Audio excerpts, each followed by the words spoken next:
जय जगन्नाथ मोर हृदय ओडावासी को प्रणाम। एटी सरकार को जो आमर केस बालेश्वर जो समस्या केस है फकीरमोहन कॉलेज फकीरमोहन जो बालेश्वर केस है आमर सरकार को जो विरोधी माने जो हिसाब आंदोलन ओडिशा बंद से गुड़ाक नक उचित कारण ये एमती आज आज नुहे सरकार तो आमर वर्ष है चेंज होमर जहाँ भी डबल इंजिन सरकार केन्द्र में मोदी आम ओडिशा रे मोहन माझी जत 25 वर्ष बीजेडी सरकार आसिला 25 वर्ष शासन कला आज तो गोटे नारी आज तुम आंदोलन उलौच राजस्व को उड़ौच जनसाधारण को हईराण कर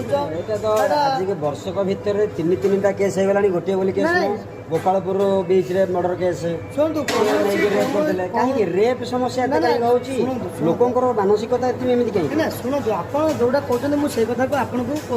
ये कहूँ मुझे आपको पचारे मुझे कहूँ आज नुहे ये घटना आगुरी कांग्रेस सरकार बीजेपी सरकार आम 25 स्थान कला 8-9 जन शिशु को गण दुष्कर्म है से विजय सरकार पैसा द्वारा पावर द्वारा केस को चपाई कौन दोषी न्याय पाइले किंतु मोर गोटे किंतु आमर डबल इंजिन सरकार जे केन्द्र में मोदी हृदय प्रणाम आमर ओडिशा रे मोहन माझी यहीटा गोटे खुशी कथा जे वर्तमान जो भी जहाँ भी हो सरकार तापरे बहुत शीघ्र निष्पत्ति नौकरी आम साधारण जनता हिसाब से आमर गोटे कहया कथा जे बीजेडी सरकार थिला बेले जोटा शीघ्र निर्णय कि निष्पत्ति कि न्यायटा मिलु नथिला किंतु बीजेपी आसिला परे निश्चित निश्चित बीजेडी सरकार जो 9 जन जो गण दुष्कर्म है मर्डर कराला कौन से जो परी केस रे माँ आसिक उठा पुलिस वाला उठे नेले है आज तुम बीजेडी वाला कौच आम उपरको पानी स्प्रे कले तुम आईन के हाथ कौन पे नौ तुम्हें भावुच 25 वर्ष शासन कर तुम्हें भावुच आम आईन को हाथ नेमु से चलनी बर्तमान डबल इंजिन सरकार नाई नाई शुणु घटना गला कहीं ना शुणु घटना सरकार एपाई दायी नुहे देखो मुझे गोटे आप गोटे कथा कहूँ मुझे आज किसी गोटे भूल करी मो बापा माँ तो दायी नुहे ना भूल मुझे हाँ बापा माँ को कह बापा माँ को दिहब हाँ जे पुओ जे ये भूल कर सरकार दायी नुहे जदि गोटे है सरकार स्टेप नेले तंदन नेले मु तो कहूँ 24 घंटा भितर अरेस्ट कराला सस्पेंड कराला आम शिक्षा मंत्री चाहे बची जाता गवर्नमेंट है मेडिकल लगे पाइले मेडिकल सुविधा ना सरकार एबे आसी 1 ईयर है सरकार एबे आसी बहुत डेभलप हम मु 25 वर्ष सरकार आसला परे एबे ये आम मेडिकल कॉलेज कौटी भी पारे एबे गोटे वर्ष है आम 6-6टी जगार आमर केन्द्रापड़ा भद्रक आउ 5टी डिस्ट्रिक्ट आमर मेडिकल कॉलेज आमर जे आमर श्रीजुक्त मोहन कुमार माझी जो अच्छा से अलरेडी आमर सेक्शन कर सारे मेडिकल कॉलेज आरंभ तेणु ये जो घटनाटा घटी निश्चय देखो गोटे दुर्घटना है दुर्घटना है कौन आम गोटे सल्यूशन करबा भूलटा कार गोटे सर्टकट रे मु पचारुची भूलटा कर्तृपक्ष कॉलेज कर्तृपक्ष आज ना ना सुनो जेहेतु गोटे पब्लिक हिसाब रे आपण मत देबे जदि लोकन कथा छाड़ी दियो लोकन कथा कहला कथा कहबे कथा को लेके आलोचना करे दल कथा छाड़ी नहीं नहीं दल कथा देखो भूलटा हमर देखो जीओटी एक्शन नहीं गला कि निश्चित निश्चित देखो जीओटी गोटे एबीवीपी रे गोटे स्टूडेंट थिले हां कॉलेज रे गोटे स्टूडेंट थिले जेहेतु से जेहेतु मेंबर थिले एबीपी मेंबर थिले आगधार मेंबर भल झीटे संस्कार झीटे है जे लड़ूला कॉलेज है तो बर्तमान सी सुसाइड कर मुख्य कारण आम जहाँ सोशल मीडिया जो किसी कथा जाचु आम तो पूरा आम तो जे तदंत टीम नुहे कि आम हाथ में आम आईसी डीजीपी पुलिस नुहे आम केस दे आम जहाँ गणमाध्यम द्वारा आम जाचु जे झीटी को मानसिक चिंता आमर जो आम रही जो आम कॉलेज मानक जो आम राजनीति करा जो युव कांग्रेस कि आम बीजेडी युव मोर्चा ତାଙ୍କର ଯୋଉ ବିଜେପି କଣ କରୁନାହାନ୍ତି ଖାଲି ସେ ବିଜେପି ରେ ଥିଲେ ବିଜେପି କରୁଛନ୍ତି ସେମିତି ରାଜନୀତି କଲେଜ ମାନେ ରାଜନୀତି ରହିବ କିନ୍ତୁ ରାଜନୀତି ଭିତରେ ତ ଆମର ଅଶ୍ଳୀଳତା ରହିବା ଦରକାର ନାହିଁ ଅଶ୍ଳୀଳତା କଥା ଉଠୁଛି ମେନ୍ ହଉଛି ଅଶ୍ଳୀଳତା ପାଇଁ କି ତା ମାନସିକ ଗୋଟେ ଜିନିଷ ଦେଖନ୍ତୁ ଗୋଟେ ଭଲ ଜିନିଷ ଗୋଟେ ଭଲ ଲୋକ ଗୋଟେ ଜଣେ ଯଦି ଆଜି ଗୋଟେ ଭଲ କାମ କରୁଛି ତା ପଛରେ ଦେଖନ୍ତୁ ଆପଣ କଥା ଆପଣ ଯେହେତୁ ମିଡ଼ିଆ ଆପଣ ଯାହା ବି ପ୍ରଶ୍ନ କରିପାରିବେ ସେଇଟା ଝିଅଟି ନ୍ୟାୟ ପାଇଁ ଯୋଉ ବି ନ୍ୟାୟ ପାଇଁ କଣଟା ତାର ଅସୁବିଧା ହେଇଥିଲା ଯେ ସେ ନ୍ୟାୟ କରୁଥିଲା ଯେ ମୁଁ ଏବିପିରେ ଥିଲି ନା ଏବିପି ନାହିଁ ନ୍ୟାୟ ପାଇଁ କଥା ଉଠୁଛି ଯେତେବେଳେ ମୁଁ କହୁଛି ଆପଣଙ୍କୁ ନ୍ୟାୟ ପାଇଁ କଥା ଉଠୁଛି ଝିଅ ବହୁତ ନ୍ୟାୟ କରିଛି ଯେ ତାଙ୍କର ଆମର ହେଇଛି ଯେ ତାଙ୍କର ସେ ଝିଅ କୌଣସି ଗୋଟେ ସବଜେକ୍ଟର କ'ଣ ଗୋଟେ ୱିକ୍ ଥିଲା ଯେ ଆମେ ଜାଣିବା କଥା ୱିକ୍ ଜାଣିଲା ପରେ ତାଙ୍କର ଯେଉଁ ଆମର ଯେଉଁ ପ୍ରଫେସର ଅଛନ୍ତି ଆମର ସମୀର ବାବୁନାଥୀ ଯେଉଁ ପ୍ରଫେସର ଅଛନ୍ତି ତାଙ୍କୁ କଥା ଭୁଲ କିଛି କଥାବାର୍ତ୍ତା ତାଙ୍କ ଯେ ହେଇଥିଲା ହେଲା ପରେ ସେ କଥାକୁ ସେ ଝିଅ ନେଇକି ପ୍ରିନ୍ସିପାଲ ପାଖକୁ ଯାଇଥିଲା କଥା ଯେତେବେଳେ ହାଇଲାଇଟ୍ ହେଲା ଝିଅ ବିଷୟର ତାକୁ ବି ଝିଅ ଖରାପ ଲାଗିଛି ଝିଅକୁ ଆଘାତ ଲାଗି ତା ଉଦ୍ୟୋଗକୁ ଆଘାତ ଲାଗିଛି ଯେହେତୁ ଝିଅଟି ସ୍ୱାଭିମାନ ଥିଲା ସ୍ୱାଭିମାନୀ ଯେହେତୁ ଆମେ କହିବାନି ଝିଅଟି ବହୁତ ସ୍ୱାଭିମାନ ଥିଲା ସଚ୍ଚୋଟ ଥିଲା ତେଣୁ ସିଏ ତାଙ୍କୁ ବହୁତ ଆଘାତ ଲାଗି ସେ କଥାକୁ ନେଇକି ଝିଅ ଖରାପ ଜିନିଷ ଗୁଡ଼ିକ ତା ପ୍ରତି ହେଇଛି ସେ ନ୍ୟାୟ ପାଇଁ ସେ ସାଲିସ କଲାନି ତାପରେ ସେ ନ୍ୟାୟ ପାଇବା ପାଇଁ ଆମର ପ୍ରିନ୍ସିପାଲ ପାଖକୁ ଯାଇଥିଲେ କିନ୍ତୁ ପ୍ରିନ୍ସିପାଲଙ୍କର ସେଠି କର୍ତ୍ତବ୍ୟ କ'ଣ ଥିଲା ସେଠି ଯେହେତୁ କଲେଜର ପ୍ରିନ୍ସିପାଲ ଯେହେତୁ ଆମର କଲେଜର ଯେ ହେଡ୍ ସେଠି ପ୍ରକୃତ ନ୍ୟାୟ ଦେବା ଦରକାର କିନ୍ତୁ ଗୋଟିଏ ମୁଁ ସେ ପ୍ରିନ୍ସିପାଲଙ୍କ ଉପରେ କହୁଛି ସେ ତାଙ୍କୁ ନୁହେଁ ଆମ ଓଡ଼ିଶାରେ ଯେତିକି ବି ରହିଲେ ପ୍ରିନ୍ସିପାଲ କୌଣସି କଥାକୁ ଛୋଟ ନ ଭାବନ୍ତୁ ଗୁରୁତ୍ୱ ଦିଅନ୍ତୁ ଆଜି ଗୋଟେ ଝିଅର ଟିକେ ଗୁରୁତ୍ୱ ଦେଲେନି ଗୋଟେ ଝିଅର ଜୀବନ ଚାଲିଗଲା ସେ ସୁସାଇଡ୍ କଲା କାହିଁକି ସେ ଲେକ୍ଚର ଆଉ ପ୍ରଫେସର ତାଙ୍କ ଭିତରେ କିଛି ସମ୍ପର୍କ କିଛି ଦେଖିଲେ କି ନା ତାଙ୍କର ଯଦି ଠିକ୍ ଡ୍ୟୁଟିଟା କରିଥାନ୍ତେ ନା ଶୁଣନ୍ତୁ ସେ କ'ଣ ପାଇଁ ଚୁପ୍ ରହିଲେ ବର୍ତ୍ତମାନ ଯେଉଁ ସମ୍ପର୍କ ଯେଉଁ କଥା ଉଠେଇଲେ ସେ କଥା ଉପରେ ମୁଁ କିଛି କହିପାରିବିନି କାରଣ ସେମାନେ ତାଙ୍କ ଭିତରେ କ'ଣ ଥିବ ସେଇଟା ତ ମୁଁ କହିପାରିବି ମୁଁ ସାଧାରଣ ଜନତା ଉପରେ କହୁଛି ସେ ଝିଅଟି ସେ ପ୍ରଫେସର କଥାରେ ଗଲା ନାହିଁ ତେଣୁ ତାକୁ ପରିହାସ କରାହେଲା ପ୍ରକୃତ ବିଭିନ୍ନ ପ୍ରକାର ତାକୁ ମାନସିକ ଯନ୍ତ୍ରଣା ଦିଆହେଲା ତାପରେ ଝିଅଟି ନ୍ୟାୟ ପାଇଁ ପ୍ରିନ୍ସିପାଲ ପାଖକୁ ଯାଇଥିଲେ ପ୍ରିନ୍ସିପାଲ କୌଣସି ଝିଅର ଗୁରୁତ୍ୱ ଦେଲାନି ଯେହେତୁ ଆଜି ଆମର ଗୋଟେ ଦୁଃଖର କଥା ଆମର ଆଜି ଆମର ସେ ନୁହେଁ ଆଜି ଆମର ଭଉଣୀଟେ ବହୁତ କେସ୍ ହେଉଛି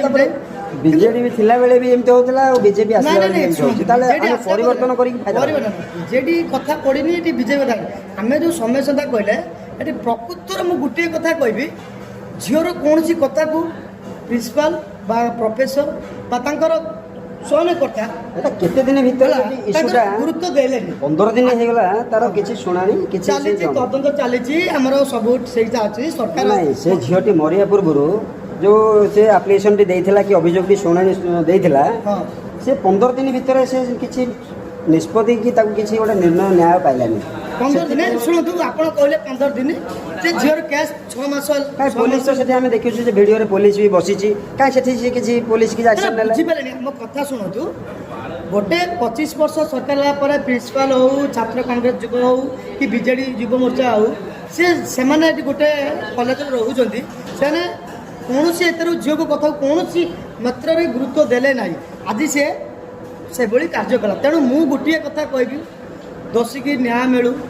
ପ୍ରିନ୍ସିପାଲ ହଉ ସେ ପ୍ରଫେସର ହଉ ଯିଏ ବି ଥାଆନ୍ତୁ ତାଙ୍କ ସହିତ ଯିଏ ବି ଥାଉ ସରକାର ନିଶ୍ଚିତ ଆମ ସରକାର ମୋର ଯେତିକି ବିଶ୍ୱାସ କୌଣସି ଦଳଗତ ନାହିଁ ମୋର ଯେତିକି ଆଶା ଆମର ଶ୍ରୀଯୁକ୍ତ ମୋହନ ଚରଣ ମାଝୀ ସେ ବହୁତ ଭଲ ତା ବି ଆମେ ତାଙ୍କ ବିଷୟରେ ଜାଣିଛୁ ତେଣୁ ସେ ଭଲ ନିଷ୍ପତ୍ତି ନେବେ କଠୋର ଦୋଷୀକୁ ଦଣ୍ଡ ଦେବେ ନ୍ୟାୟ ପାଇବେ ତେଣୁ ଏ ଯେଉଁ କଥାଟା ଗୋଟେ ଜିନିଷ ଯେଉଁ ଆମର ଯେଉଁ ଆଜି କହୁଛେ ସିଏ ଆଜି ଷ୍ଟ୍ରାଇକ୍ କଲା ଆଜି ବିଜେଡ଼ି ବାଲା କଲେ କାହିଁକି କଲେ ବାଲା ଏଇଟା ସାଧାରଣ ଜନତାକୁ ହଇରାଣ କରିବା ପାଇଁ କରୁଛନ୍ତି ବିରୋଧୀ ରହିବା ଭଲ ମୋର କଥା ନୁହେଁ କିନ୍ତୁ ଯେଉଁ କଥାକୁ ସେମାନେ ବିରୋଧ କରାଇବା କଥା କରନ୍ତୁ କିଛି ନାହିଁ ବିରୋଧ କରନ୍ତୁ ବିରୋଧୀ ରହିଲା ଏଇଠି ସାଧାରଣ ଜନତା ପାଇଁ ଭଲ ସବୁ କିନ୍ତୁ ଏଇ ଯେଉଁ ଛୋଟ ମୋଟ କଥାକୁ ନେଇକି ରାଜନୀତି କରିବା କୌଣସି ଗୋଟେ ଝିଅ ମରିଗଲା ପରେ ତା ସବୁକୁ ନେଇକି ରାଜନୀତି କରିବା ଗୋଟେ ଝିଅ ଚାଲିଗଲା ପରେ ତାକୁ ନେଇକି ରାଜନୀତି କରିବା ସରକାରକୁ ଦାୟୀ ଦେବା ଏଇଟା ଠିକ୍ ନୁହେଁ ସରକାର ନିଷ୍ପତ୍ତି ନେବ କୌଣସି ସରକାର କେବେ କୁହେନି ଯେ ମୋର କୌଣସି ଜନତା ଅସୁବିଧାରେ ପଡ଼ୁ। ତେଣୁ ସରକାର ତାର ଠିକ୍ ନିଷ୍ପତ୍ତି ନେବ, ଦୋଷୀକୁ କଠୋର ଦିଆଯିବ। ଆଗକୁ ଏବେ ଶୁଣନ୍ତୁ, ଆଗକୁ ବିଜେପି ସରକାର ଅଛି, ଡବଲ୍ ଇଞ୍ଜିନ୍ ସରକାର ମୋ ଉପରେ ବହୁତ ବିଶ୍ୱାସ। ସେ ନିଶ୍ଚିତ ଦୋଷୀ ଦେବ, ଆଗକୁ ସେମିତି କୌଣସି ଭୁଲ ହେବନି। ତା ପାଇଁ ଆମର ଶ୍ରୀଯୁକ୍ତ ମୋହନ ଚରଣ ମାଝୀ ସେ ନିଶ୍ଚିତ ଭଲ ଶିକ୍ଷାମନ୍ତ୍ରୀ ଆମର କିଛି ଗୋଟେ ଯଦି ଆକ୍ସନ ନିଅନ୍ତେ ଶୁଣନ୍ତୁ ତ ଜନ ଓଡ଼ିଶାର ତାଙ୍କୁ ଗୋଟେ ଭରସା ଆସନ୍ତା। ସୂର୍ଯ୍ୟବଂଶୀ ସୁରଜ ତାଙ୍କ ନାଁ, ତାଙ୍କର କିଛି ଗୋଟେ ସୁରଜ ଯେ ଆମର ଶିକ୍ଷାମନ୍ତ୍ରୀ ଅଛନ୍ତି ଓଡ଼ିଶାରେ। ମୁଁ ତାଙ୍କର ଯେତିକି ବି ଦେଖିଛି, ତାଙ୍କ ବିଷୟରେ ମୁଁ ଯେତିକି ବି ଜାଣିଛି, ଯେତିକି ବି ଦେଖିଛି, ଏମାନେ ବିରୋଧୀମାନେ କହୁଛନ୍ତି ଇସ୍ତଫା ଦିଅ। ଠିକ୍ ଅଛି, ତାଙ୍କର କୌଣସି ଏ ଦିଶର କିଛି ଭୁଲ ନାହିଁ। ତେଣୁ ଉଚ୍ଚଶିକ୍ଷାମନ୍ତ୍ରୀ ଆମର ଠିକ୍ ନିଷ୍ପତ୍ତି ନେବେ, କିଛି ଏତିରେ ମୋତେ ସନ୍ଦେହ ନାହିଁ। ନିଶ୍ଚିତ ଦୋଷୀକୁ କଠୋର ଦଣ୍ଡ ଦିଆଯିବ, ନିଶ୍ଚିତ ମୋର ସେ ବିଶ୍ୱାସ ଅଛି ଏବଂ ରହିଛି। ତ ଏତିକି ଅଛି। ତ ୟାର ପରବର୍ତ୍ତୀ ଶୁଣାଣି କ'ଣ କେବେ ହେଉଛି ଶୁଣନ୍ତୁ, ଆମର ରିସେଣ୍ଟ ଯେଉଁ ପୁଣି ହେଲା, ଆମର ଯେଉଁ ଦୁଇଟି ରିସେଣ୍ଟ ହେଲା, ସାଙ୍ଗେ ସାଙ୍ଗେ ଆରେଷ୍ଟ କରାଲାନି କେସ୍କୁ। ଆମର ଯେଉଁ କଂଗ୍ରେସ, ଆମର ଯୁବ କଂଗ୍ରେସ ଯେଉଁ ଭୁଲଟି କରିଛନ୍ତି, ଦର୍ଶନ କରିଛି, ତାକୁ ସାଙ୍ଗେ ସାଙ୍ଗେ ଆରେଷ୍ଟ କରାଯାଉଛି। ସେ ଅତି ଶୀଘ୍ର ଷ୍ଟେପ୍ ନେବେ ସରକାର। ମୋର ଏତିକି ବିଶ୍ୱାସ ସରକାରଙ୍କ ଉପରେ। କହିବା କଥା ଯେ ବିଜେପି ଏବେ 1 ନମ୍ବରରେ ଅଛି। ନାଇଁ, ବିଜେପି କଥା କହୁନି, ଭଲ ଶାସନ ବିଜେପି। ଗୋଟିଏ କଥା ମୋର ମତ ଆପଣଙ୍କୁ ଦେଉଛି, ଜନସାଧାରଣ ଓଡ଼ିଶାବାସୀ ମୋର ରହୁଛି, ସରକାର ଯଦି ଆପଣଙ୍କୁ ଏଇଟା କିଛି ଚ୍ୟାଲେଞ୍ଜ କରିବା ପାଇଁ ଆସିବେ, ନିଶ୍ଚିତ ଆପଣ ଗ୍ରହଣ କରିବେ ତାଙ୍କ ସହିତ? ନିଶ୍ଚିତ ଭୁଲ ଗ୍ରହଣ କରିବେ। ମୁଁ ନିଶ୍ଚିତ ଗ୍ରହଣ କରିବି, ମୋତେ ସାମ୍ନା କରନ୍ତୁ, କିଛି ନାହିଁ। କିନ୍ତୁ ଶ୍ରୀଯୁକ୍ତ ମୋହନ ଚରଣ ମାଝୀ ହୃଦୟରୁ ମୋର ପ୍ରଣାମ। ସମାଲୋଚନା କରିବା ପାଇଁ ତ ବିରୋଧୀ ନେବେ, ଆଉ ଠିକ୍ ସମୟରେ ସମାଲୋଚନା କରିବା ପାଇଁ ତ ବିରୋଧୀ ସବୁବେଳେ ପାଇଁ ଅଛନ୍ତି। କୌଣସି ଆମର ଯେଉଁ ଭଲ କାମ କଲେ, ସେଇ ବିଜେପି ସରକାର ବର୍ଷେ ପୁରିନି, ଆଜି କହିଥିଲେ ଯାହା ପ୍ରତିଶ୍ରୁତି ଦେଇଥିଲେ, ସରକାରକୁ ଆସିଲା ପରେ 4 ଦ୍ୱାର ଖୋଲା ହେଲା, ଖୋଲିଲେ ଲୋକଙ୍କୁ। ଆମର ତାଙ୍କର ଯେଉଁ ଚୁକ୍ତି ରଖିଥିଲେ ଯେ ସରକାର ଆସିଲେ ଆମେ ମହିଳାମାନଙ୍କୁ କହିଥିଲେ ଗୋଟେ, ଆମେ ବିରୋଧୀ କହୁଛନ୍ତି ଯେ ସେ କହିଥିଲେ 50,000 ଏକା ଦେବେ, ସେ ତ ଘର ଘରିକା ଜଣକୁ ଦେଉଛନ୍ତି 50,000 ଟଙ୍କା। ସରକାର ବିଜେପି ସରକାର ଆଇଛନ୍ତି, କେବଳ ଗୋଟିଏ ମୁଁ କହୁଛି, ମୋ ଆଜି ଭିତରେ କେବଳ ଗୋଟିଏ ସରକାର କେବଳ ସାଧାରଣ ଲୋକଙ୍କ କଥା ଚିନ୍ତା କରେ, ସେ ହେଉଛି ବିଜେପି ସରକାର, ବାଜପେୟୀ ସରକାର। ଆମର ଅଛନ୍ତି କେନ୍ଦ୍ରରେ ମୋଦିଜୀ, ଶ୍ରୀଯୁକ୍ତ ନରେନ୍ଦ୍ର ମୋଦି, ତାଙ୍କ ହୃଦୟରୁ ପ୍ରଣାମ। ଯାଉ ତାଙ୍କର ଏତିକି ପାଇଁ ଆମ ଦେଶ ଆଗକୁ ଯାଇଛି, ଅର୍ଥନୀତି 3ୟ ସ୍ଥାନରେ ଅଛନ୍ତି। ବହୁତ କିଛି କହିହେବନି। ଆପଣ ତାଙ୍କର କଥାକୁ, ତାଙ୍କର କାମକୁ ଅତୁଳନୀୟ। ତେଣୁ ଗୋଟିଏ ଜିନିଷ, ଆମର ଶିକ୍ଷାମନ୍ତ୍ରୀ ସୂର୍ଯ୍ୟବଂଶୀ ଏବଂ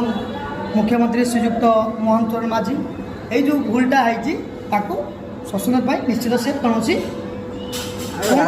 ଭଲ ଷ୍ଟେପ୍ ନେବେ। ସାଙ୍ଗେ କିଛି ଅସୁବିଧା ନାହିଁ, ବିରୋଧୀମାନେ ତ କହିବେ, ତେଣୁ କିଛି ଆମେ ନାହିଁ ସେ ବିଷୟରେ। ଆଉ ଆମ ଆଜ ନାହିଁ। କିନ୍ତୁ ଦୁଃଖର କଥା, ଆମର ଗୋଟେ ଝିଅ ନ୍ୟାୟ ପାଇଲାନି, ଚାଲିଗଲା। ତାକୁ ନେଇ ରାଜନୀତି ବନ୍ଦ କରନ୍ତୁ, ଦୟାକରି ତାକୁ ନେଇ ରାଜନୀତି ନ କରନ୍ତୁନି। ରାଜନୀତି ତ ଯେହେତୁ ସେ ଗୋଟେ ଶାସନ ଦଳରେ ଅଛନ୍ତି, ରାଜନୀତି ତ କିଛି ତ ଗୋଟେ ସିଏ ଚାହିଁବେ ଯେ କାହିଁକି ଆମର ଶାସନଟା ଏମିତି ହେଉନି, କାହିଁକି ଜୀବନଟା ଯାଉଛି ଗୋଟେ ଛୋଟିଆ ଜିନିଷ ପାଇଁ, ଯେଉଁଟାକି ସାମାନ୍ୟ ଗୋଟେ ପ୍ରଫେସର, ଗୋଟେ ଗୁରୁ ଆଉ ଛାତ୍ରର ସମ୍ପର୍କ କେମିତି ରହିବା ଦରକାର। ତ ସେଇଟାକୁ କେମିତି ଆମର ଆଇନ ମନ୍ତ୍ରୀ ହେଉ କି ଆମର ସରକାର ହେଉ, ତାକୁ କେମିତି କଲେଜରେ ଗୁରୁ ଛାତ୍ର ସମ୍ପର୍କ, ସେଇଟାକୁ କ'ଣ ବୁଝାଇବାକୁ ପଡ଼ିବ? ଆଜି ନୁହେଁ, ଗୁରୁ ଶିଷ୍ୟର ସମ୍ପର୍କ ସେ ଅତୁଳନୀୟ, ତା ବିଷୟରେ କହିବାନି। ବର୍ତ୍ତମାନ ଯେଉଁ ସମୟଟା, ସେଇଟା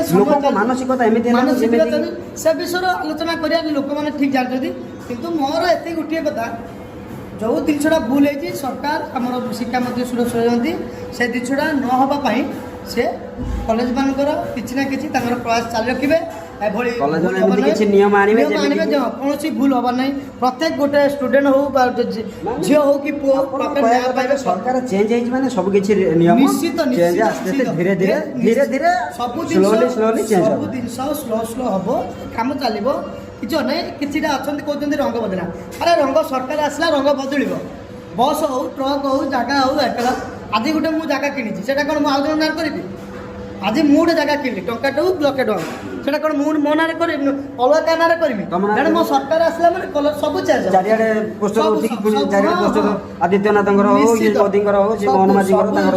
ସବୁ ଚେଞ୍ଜ ହେବ। ସେଇଟା କଥା ନୁହେଁ, ପୋଷ୍ଟର ମାରିଦେଲେ ଗଲା, କାମ ସରିଲା। ନାଇଁ, ପୋଷ୍ଟର ବୁଝିଲେ କଷ୍ଟର କାହିଁକି ସବୁ କଥା ଉପରେ ସବୁ କଥାର ଉପରେ ଗୋଟେ ଗରିବଟେ ଯଦି ଅସହାୟରେ ଗରିବଟେ ସାହାଯ୍ୟ ପାଇବ ତ ନିଶ୍ଚିତ ଏଇଟା ମୋର ବିଶ୍ୱାସ। ଗୋଟେ ସାଧାରଣ ଜନତାକୁ ଯୋଉ ଗୋଟେ ଅଫିସ ଯାଉ କି ଗୋଟେ କୋଉ କାମ ଦେଖନ୍ତୁ, ଗୋଟିଏ ଭଲ ସରକାର ବ୍ୟାଙ୍କ ଗୋଟେ କାମ ହଉ କି ଶୁଣନ୍ତୁ, ଗୋଟେ କୋଉ ତାର ଗୋଟେ ଘର ନା, ନା, କାମ ହଉ ଶୁଣନ୍ତୁ, ମୁଁ ଆଜି କହୁଛି। ଯୋଉ ନଲାସିକୁ ଯୋଉ ଗଲା ଆସିବ ଗୋଟେ ଅଫିସରେ ଆଜି ଦେଖନ୍ତୁ, ଆସ ମୁଁ କାଲି ତ- ଆସ ଇଏ ହଉଛି ମତେ ମିଳିବ କି କଣ ତା ମୁଁ ପ୍ରତି ଆପଣଙ୍କୁ ଉପରେ ଗୋଟିଏ କଣ କହିବେ? ସର୍ବଶେଷରେ ଗୋଟିଏ କଥା କହୁଛି କାହିଁକିନା କେବଳ ମୁଁ ମୋର ଦେଖନ୍ତୁ ମୁଁ ଆସିଲେ ମୁଁ ମୋର ଆଜି ରହିଲା 25-30 ବର୍ଷ ଭିତରେ କେବଳ ଗୋଟିଏ ସରକାର ଶାସନ କରିଛି ତା ରାଜନୀତି ମୁଁ ଦେଖିଛି। କିନ୍ତୁ ମୁଁ ଯୋଉ ରାଜନୀତି ଯୋଉଟା ଯୋଉ ଆମର ଦେଖନ୍ତୁ ଗୋଟେ ଆଜି ଗୋଟେ ବିଜେପି ସରକାର ଥିଲାବେଳେ ମୋ କଥା କହୁଛି ସେତେବେଳେ ଗୋଟେ ଇନ୍ଦିରାବାସ ପାଇଁ ଯାଇଥିଲି ଗୋଟେ ୱାର୍ଡ଼ ମେମ୍ବର ସରପଞ୍ଚ ତାଙ୍କ ଚେୟାରମ୍ୟାନ୍ ପର୍ଯ୍ୟନ୍ତ ବ୍ଲକ ଅଧ୍ୟକ୍ଷ ପର୍ଯ୍ୟନ୍ତ ସେମାନେ 15-20 ହଜାର ଖାଇଗଲେ ତଥାପି ମୋର ହେଲା ନାହିଁ ମାନେ ଟୋଟାଲି ଖାଇଗଲେ। ମୁଁ ଆଉ କିଛି କଲିନି ସେ ସରକାର ତାଙ୍କର ବହୁତ ଗୁଣ୍ଡାଗୁର୍ଦି କରୁଥିଲେ ଯେ ଆମର ଯେଉଁ ରହୁଛନ୍ତି ତାଙ୍କର ଆମେ ଗୋଟେ କେସ୍ ନେଇଗଲା ମାନେ ଆମ କେସ୍କୁ ଧର ତାଙ୍କ MLA ଫୋନ୍ କରିଦେଲେ ହେଲା ତାଙ୍କ MLA କିନ୍ତୁ ତାଙ୍କ ପ୍ରତି ଡିଗ୍ରୀ ହୁଏ ତମର କିଛି ହୁଏନି ସେତେବେଳେ ସରକାର ଏବେକା ସରକାରରେ କ'ଣ ହଉଛି ଆମର ଆପଣ ପାଇଛନ୍ତି କିଛି ଏବେକା ସରକାର ନିଶ୍ଚିତ ମାତ୍ରାରେ ଆଶାବାଦୀ ଅଛନ୍ତି ଆଶାବାଦୀ ଅଛି ନାହିଁ ଆଶାବାଦୀ ଅଛି ସବୁ ଜିନିଷ ଠିକଠାକ ଚାଲିବ। ବର୍ତ୍ତମାନ ଗୋଟେ ଆପଣଙ୍କ ଯାହା ଧନ୍ୟବାଦ ସମୟ ଦେଇଥିବାରୁ ବହୁତ ବହୁତ ଧନ୍ୟବାଦ ଧନ୍ୟବାଦ ରହିଲି ଜୟ ଜଗନ୍ନାଥ।